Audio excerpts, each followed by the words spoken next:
कुछ दिनों से एक नए राक्षस ने अपना सर उठाना शुरू कर दिया है, फंगस। इस लिस्ट में सबसे पहला नाम आया ब्लैक फंगस या म्यूकर माइकोसिस का। अब तक देश में 11,000 के आसपास कुछ इसके आंकड़े आ चुके हैं। इसीलिए लोगों तक सही इंफॉर्मेशन पहुंचाने के लिए हमने पिछला वीडियो बनाया ब्लैक फंगस या म्यूकर माइकोसिस पे।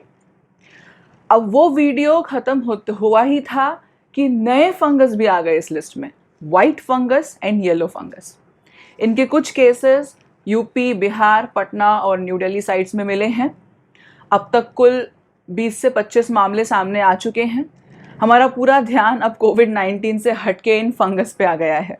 तो आज के वीडियो में हम ये जानेंगे कि ये वाइट फंगस और येलो फंगस आखिर है क्या, किन लोगों को इससे सबसे ज़्यादा खतरा है, इसके लक्षणों की जांच हम सबसे पहले कैसे कर सकते हैं और कैसे जल्द से जल्द अस्पताल में ट्रीटमेंट शुरू करवा सकते हैं, इससे बचाव के रास्ते क्या क्या हैं और आने वाले भविष्य में क्या इस तरह के राक्षस और आएंगे और यदि आए तो उससे कैसे निपटेंगे, ये सब हम जानेंगे इस वीडियो में।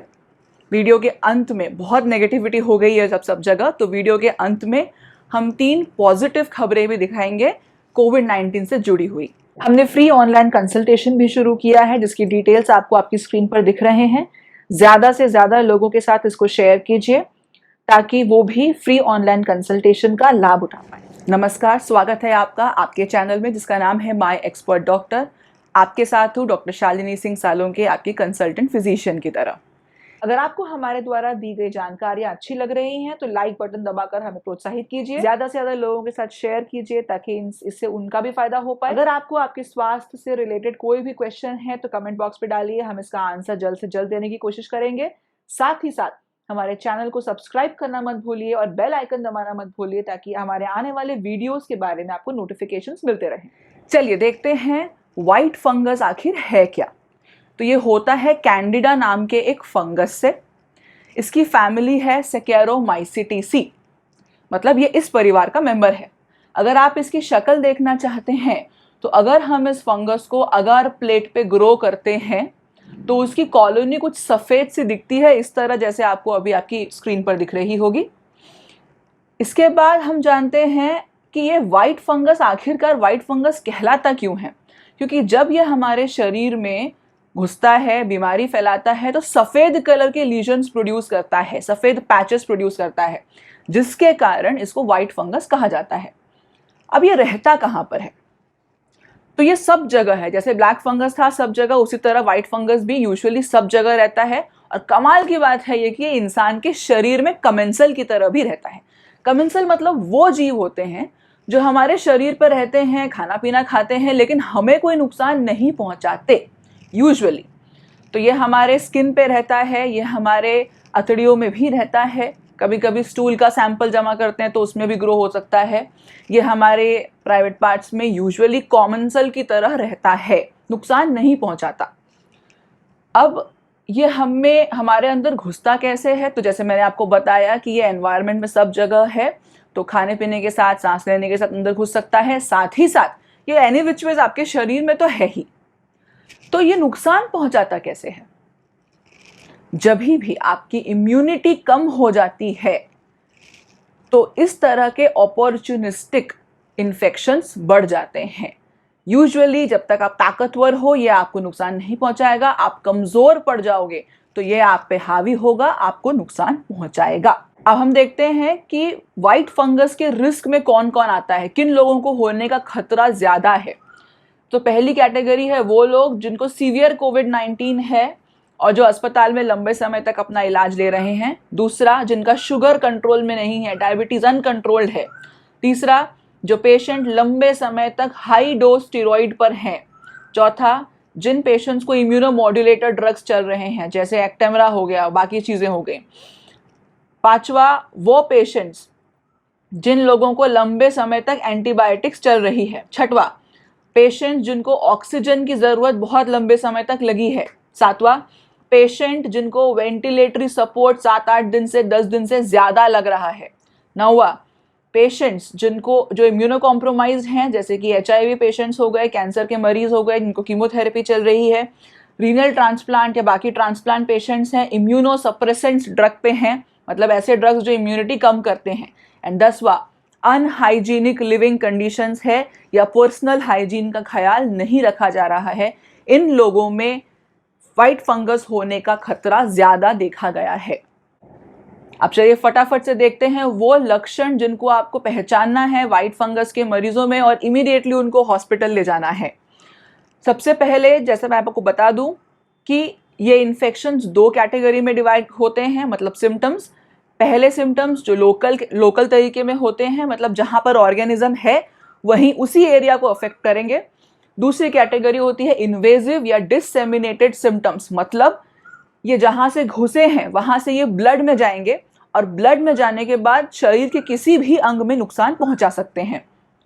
तो लोकल सिम्टम्स में क्या क्या आता है, अगर ये कैंडिडा का इन्फेक्शन आपके मुंह में हुआ है, यानी कि आपकी जीभ पे, आपके मुंह के अंदर, उसके बाद आपके फूड पाइप में, खाने की नली में, ऐसी कहीं पे हुआ है, तो क्या सिम्टम्स आएगा, आपको व्हाइट कलर का पैच दिखेगा वहां पे ओरोफेरिंजियल रीजन में, मुंह में, जीभ में, उस पैलेट में। उसके साथ साथ गंदी बास आएगी मुंह से, आपका स्वाद नहीं आएगा खाने का और खाना निगलते समय दर्द होगा।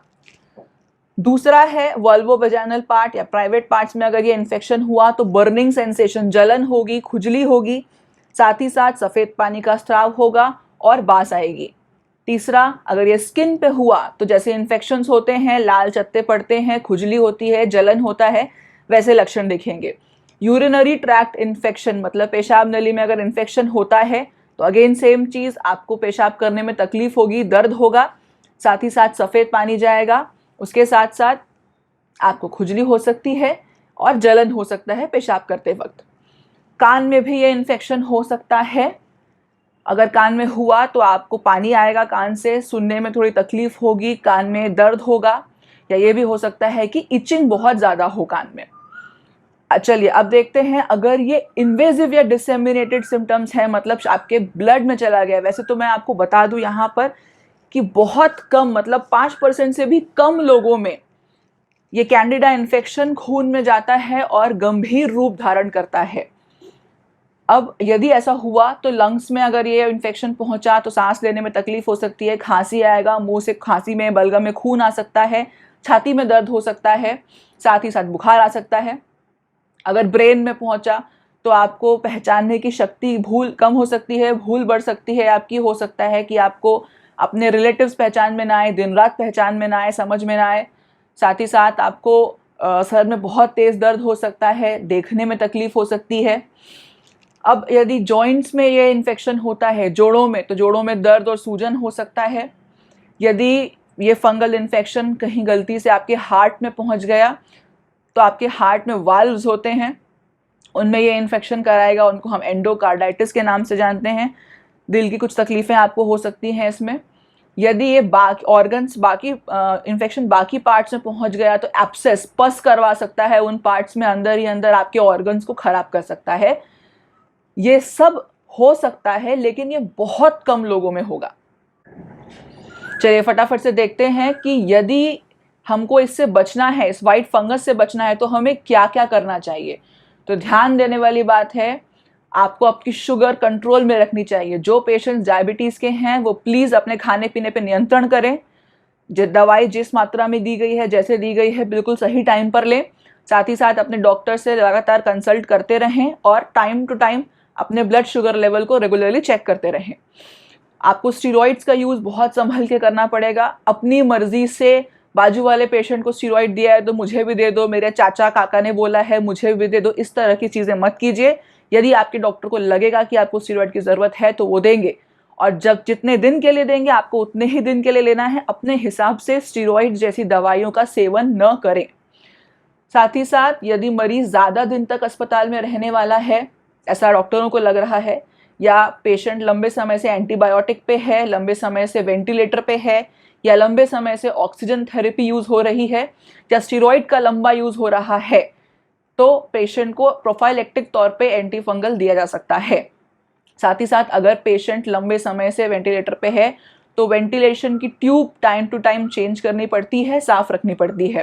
इसके साथ साथ यदि आप घर पे ऑक्सीजन यूज़ कर रहे हैं तो ऑक्सीजन सिलेंडर के साथ एक ह्यूमिडिफायर आता है, उसमें कुछ लोगों को मैंने देखा है सादा पानी ही भर लेते हैं नल से निकाल के। तो नहीं, कोशिश कीजिए कि डिस्टिल्ड वाटर या स्टेराइल वाटर का ही यूज़ किया जाए, क्योंकि इस तरह के सादे पानी के यूज़ करने से भी ये फंगल इन्फेक्शंस बढ़ सकते हैं। अब बहुत इंपॉर्टेंट बात यह है कि कोई भी फंगल इन्फेक्शन, अगर आपने अपने पर्सनल हाइजीन पे ध्यान दिया है, अपने आसपास की जगहों को साफ रखा है, तो आप इन फंगल इन्फेक्शन से बच सकते हैं। तो प्लीज़ हाइजीन का प्रॉपर ख्याल रखिए। चलिए, अब वाइट फंगस के बारे में हमने सब कुछ देख लिया, जान लिया। उम्मीद करती हूँ कि इसमें अब आपको कोई तकलीफ नहीं होगी। अब देखते हैं येलो फंगस के बारे में।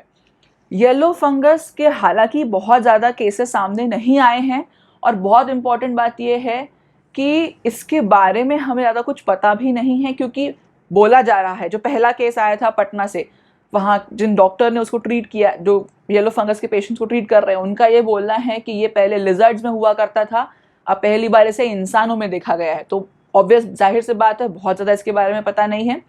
लेकिन ये होता किस ऑर्गेनिज्म से है, तो म्यूकर सेप्टिकस नाम का एक ऑर्गेनिज्म है, और वो उसकी फैमिली है म्यूकोरियस। अब ये नॉन कम्युनिकेबल डिसीज़ है, बहुत इंपॉर्टेंट चीज़ है ध्यान देने वाली, ताकि आपका डर कम हो जाए कि ये एक इंसान से दूसरे इंसान में नहीं फैलता है जैसे कोरोना फैलता है। इसके फैलने के लिए ज़रूरी है कि उस इंसान की इम्यूनिटी कम हो, और वो किसी और चीज़ से ये, या किसी और, सपोज आपने ऑक्सीजन सिलेंडर गलत जगह से ले लिया है, साफ सफाई का ध्यान नहीं रखा है, तो ही आपको होगा। आपके पड़ोस में कोई एक फंगल इन्फेक्शन का पेशेंट बैठा है तो उससे आपको नहीं हो जाएगा। चलिए, येलो फंगस के खतरे में कौन कौन है, अगर आप ध्यान देंगे तो लगभग वो सारी चीज़ें, वो सारे लोग जिनको वाइट फंगस होने का खतरा था, उनको ये वाला फंगस होने का भी खतरा है। केवल 2 चीज़ें और मैं बता देती हूँ। यदि ह्यूमिडिटी ज़्यादा है जहाँ आप रह रहे हो, तो ये फंगस होने का रिस्क बढ़ जाएगा। साथ ही साथ खराब खाना या पुराना बासी खाना न खाएं, उससे भी ये रिस्क बढ़ जाता है। चलिए फटाफट देखते हैं अब इसके सिम्टम्स क्या क्या हैं, लक्षण क्या क्या हैं जिनको आपको पहचाना है। तो सबसे पहले मैं आपको ये बताना चाहती हूँ इसमें कि यदि इस बीमारी के लक्षण आपने इनिशियली या शुरू के स्टेज में ही पहचान लिए, तो इसका इलाज बहुत आसानी से हो जाएगा, आपको तकलीफ ज़्यादा नहीं होगी। यदि लेकिन आपने इसको बढ़ने दिया और ये अपने लास्ट स्टेज तक आ गया, तो ये बीमारी गंभीर रूप ले लेती है, और तब भयावह रिजल्ट्स आपके सामने होते हैं। तो इनिशियल स्टेज में कैसा होगा, मरीज को बहुत कमजोरी लगेगी, आलस लगेगा, कुछ करने की इच्छा नहीं होगी, साथ ही साथ उसकी भूख बहुत कम हो जाएगी। अचानक से उसका वजन कम होने लगेगा, और बहुत ज़्यादा वजन कम हो सकता है। इसके साथ साथ घाव भरने में देरी हो सकती है। तो आमतौर पर आपने देखा होगा, 6-7 दिनों में घाव भरना शुरू हो जाता है, बट अगर येलो फंगस हो गया है तो ये घाव भरने में बहुत समय लगेगा, पस भी निकल सकता है।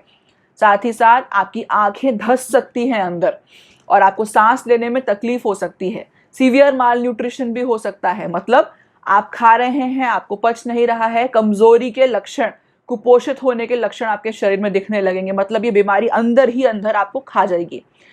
इस कंडीशन पे बहुत मुश्किल हो सकती है दोस्तों। इसीलिए शुरुआती लक्षण जैसे ही आपको दिखें, यदि आपके मरीज में रिस्क फैक्टर है जो मैंने इसके पहले बताया, और आपको इनमें से कोई भी लक्षण दिख रहा है, तो जल्द से जल्द डॉक्टर को मिलिए और उनके साथ बातचीत कीजिए। यदि उनको लगता है कि येलो फंगस है, तो वो इसका डायग्नोसिस करेंगे और जल्द से जल्द आपका इलाज करेंगे, आप ठीक हो सकते हैं। येलो फंगस से प्रिवेंशन कैसे कर सकते हैं, बचाव कैसे कर सकते हैं?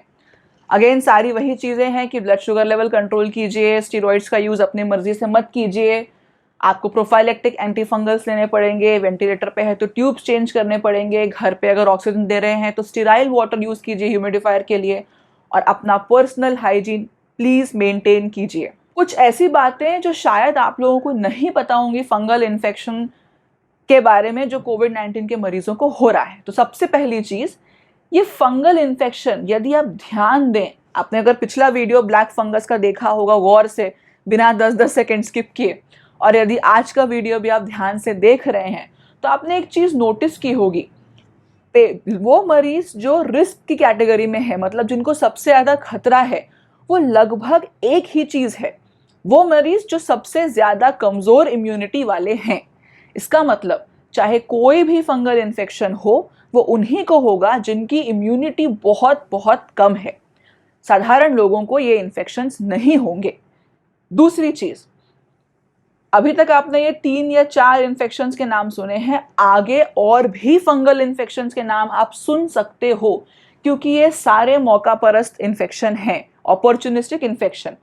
मिसाल के तौर पर मैं नाम बताती हूँ, एस्परजिलस, हिस्टोप्लाज्मोसिस, कोक्सीडियोइडोमाइकोसिस, क्रिप्टोकोकोसिस, ऐसे कई फंगल इन्फेक्शन के नाम अब धीरे धीरे आगे सुन सकते हो। तो घबराइए मत, ये भी उन्हीं लोगों को होंगे जिन लोगों को इम्यूनिटी बहुत कम है। सेम प्रोपोर्शन, सेम पॉपुलेशन के लोगों को ये डिफरेंट स्पेक्ट्रम के इन्फेक्शंस हो सकते हैं। अलग अलग फंगल इन्फेक्शंस नजर में आ रहे हैं, इसका मतलब ये नहीं है कि ज्यादा लोगों को होंगे, वो उतने ही लोगों को होंगे, केवल उनमें वैरायटी ऑफ फंगल इन्फेक्शंस होने का रिस्क बढ़ जाएगा। इसके बाद जो आपके और मेरे काम की बात है वो ये है कि इन फंगल इन्फेक्शन से बचने के लिए और आने वाले फ्यूचर में भी जो फंगल इन्फेक्शन हो सकते हैं उनसे बचने के लिए एक particular list of prevention techniques हैं, जो मैं पिछले वीडियो से इस वीडियो तक बार बार दोहरा रही हूं। उन प्रिवेंटिव मेजर्स पर ध्यान दीजिए, वही आपके काम आएंगे। और एक बहुत इंपॉर्टेंट बात वो ये कि इन फंगसेस को इनके सिम्टम्स के अपीयरेंस पे नाम देना बंद कीजिए। Black fungus, yellow fungus, white fungus, ये इनके असली नाम नहीं है। मिसाल देती हूँ आपको, यदि एक्स नाम का एक इंसान है, आपका दोस्त है, पहले वो मोटा हुआ करता था, तो क्या आप उसको मोटा नाम दे दोगे? नहीं। अगर 3 साल बाद उसका वजन कम हो गया, वो पतला हो गया, और तभी आप उसको मोटा बोलते रहे या तब आप उसको पतला बोलने लगे, तो क्या उसकी ओरिजिनल आइडेंटिटी चेंज हो जाएगी? नहीं, वो होगा तो एक्स ही ना। आपका बस कंफ्यूजन बढ़ जाएगा। आप अगर सामने वाले को बोलोगे कि अरे वो फलाना मोटा मेरा दोस्त है, तो वो तो सोचेगा किसी और दोस्त के बारे में, क्योंकि अब वो एक्स तो पतला हो गया। मतलब ये जो ब्लैक फंगस है, वाइट फंगस है, हो सकता है कभी कभी ये ब्लैक लीजन दिखाने की जगह व्हाइट लीजन भी दिखाने लग जाए, बट फंगस तो वही रहेगा। इसलिए उनके जिस तरह से वो दिख रहे हैं, जिस सिम्टम्स प्रोड्यूस कर रहे हैं, उनके ऊपर उनका नाम रखना बंद कीजिए। मेडिकल साइंस ने हर फंगस को अलग नाम दिया है, प्लीज उनको उन्हीं के नाम से बुलाइए। आपका, डॉक्टर्स का, सबका कंफ्यूजन कम हो जाएगा। बहुत सारी नेगेटिव बातें सुन ली हमने अभी, फंगल इन्फेक्शन, कोविड-19 इन्फेक्शन। इतना ज्ञान तो मेडिकल साइंस का आम लोगों को पिछले सदियों से नहीं हुआ होगा जितना अभी 1.5 साल में हो गया है। चलिए अब अच्छी खबर सुनने का वक्त आ गया है। अच्छी खबर क्या है? सबसे पहली खबर है कि कोरोना के केसेस में, कोविड-19 के केसेस में सिग्निफिकेंट कमी आई है। 5 मई को जहां ये केसेस 4,12,000 थे, मतलब 24 घंटों में जो नए केसेस आते हैं वो था 4,12,000। 27 मई में ये घट के 2,18,000 हो गए हैं। बहुत खुशी की बात है। हो सकता है आगे आने वाले टाइम में या जून के अंत तक हमें कोरोना के केसेस में बहुत ज़्यादा कमी देखने को मिले। अब दूसरी अच्छी खबर है, DGCI ने एक नई ड्रग अप्रूव की है कोविड-19 के लिए, एंटीवायरल ड्रग, जिसका नाम है 2DG। ये एक ग्लूकोज एनालॉग है और ये सभी एज ग्रुप के लिए अप्रूव्ड है। ये पूरी तरह भारत में बनी हुई दवाई है। इसके मैन्युफैक्चरर डॉक्टर रेड्डीज हैं। ये सैशे के फॉर्म में अवेलेबल है, जिसको आप पानी में घोल कर ले सकते हैं। इसका प्राइस रहेगा 990 रुपये एक सैशे का। 2 भागों में ये बन चुकी है। पहले भाग में 50,000 सैंपल्स निकाले गए थे, भी पिछले 1-2 दिन के पहले ही कम से कम 10,000 सैंपल्स और निकाले गए हैं। इस ड्रग की खासियत ये है कि ये इन्फेक्टेड सेल्स में जाके वायरसेस को और इन्फेक्टेड सेल्स को मार देती है, ताकि उन वायरसेस का स्प्रेड हमारे शरीर में ना हो। मतलब ये डिजीज को बढ़ने से रोकती है। रेट ऑफ नेगेटिव कन्वर्जन बहुत ज़्यादा है इसका, और बहुत कम समय में ये पेशेंट को सिम्टोमेटिकली ठीक कर देती है, ऐसा अब तक विशेषज्ञों का मानना है। हमें पूरी उम्मीद है कि भारत में तीसरी वेव आने से पहले ये पूरे फुल फोर्स में हमारे पास अवेलेबल होगी फार्मेसीज में। तीसरी अच्छी खबर है कोविसेल्फ किट से जुड़ी हुई। ये पुणे बेस्ड माई लैब डिस्कवरी सॉल्यूशंस के द्वारा लॉन्च की गई है। इस एक किट की कॉस्ट आपको 250 रुपये पड़ेगी। बहुत जल्दी ये मार्केट में अवेलेबल होगी आपके लिए। ये रैट बेस्ड टेक्निक पर डिपेंडेंट है, रैपिड एंटीजन टेस्टिंग पर। बहुत इजीली इसको यूज़ कर सकते हैं आप, सेफ तरीका है और बहुत क्विक रिजल्ट आएगा। आपको 2 मिनट लगेंगे टेस्ट करने में और 15 मिनट लगेंगे रिजल्ट आने में। ICMR के हिसाब से वो लोग जिनको कोविड-19 के सिम्टम्स दिख रहे हैं या किसी कोविड-19 पेशेंट के कांटेक्ट में आए हैं, ऐसे लोग इस टेस्ट को यूज़ करके घर पे ही अपना रिजल्ट देख सकते हैं। यदि सिम्टोमेटिक है और आपको पॉजिटिव रिजल्ट आता है तो आप अपने आप को कोविड पॉजिटिव मानते हुए अपना ट्रीटमेंट डॉक्टर की हेल्प से शुरू कर सकते हैं। यदि आपको सिम्टम्स है लेकिन आपकी रिपोर्ट नेगेटिव आई है तो आपको RT-PCR लैब बेस्ड टेस्ट करवाना पड़ेगा। इसके बाद आप कंफर्म कर सकते हैं कि आप एक्चुअली पॉजिटिव हैं कि नहीं।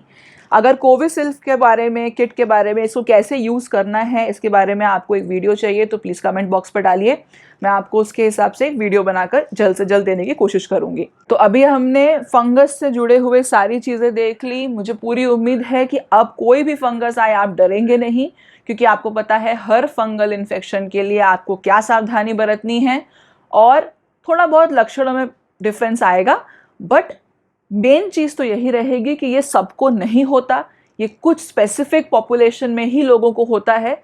और दूसरा, बचाव, यदि आप बचाव के सारे रास्ते अच्छे से जानते हैं तो आप काफ़ी हद तक इस खतरे से बच सकते हैं। चलिए अब हम अगले वीडियो में ये देखेंगे कि इम्यूनिटी बूस्टर्स क्या होते हैं। काफ़ी भ्रांतियां चल रही हैं इम्यूनिटी बूस्टर्स के नाम पे भी।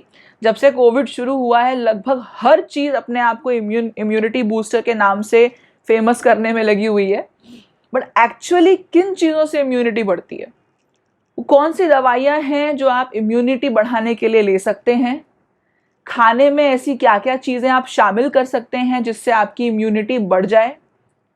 आयुर्वेद के हिसाब से इम्यूनिटी बढ़ाने के लिए होम रेमेडीज़ क्या क्या हैं, और अंत में हम देखेंगे कि ब्रीदिंग एक्सरसाइजेज ऐसी कौन कौन सी कर सकते हैं जो हमारे फेफड़ों की ताकत बढ़ाए, ताकि भगवान न करे अगर तीसरे वेव में हम इन्फेक्शन से ग्रस्त हो भी जाएं तो हमारा लंग्स, हमारी इम्यूनिटी हमें बचाने के लिए तैयार है। तब तक के लिए अपने अपने घरों में स्वस्थ रहिए एंड मस्त रहिए।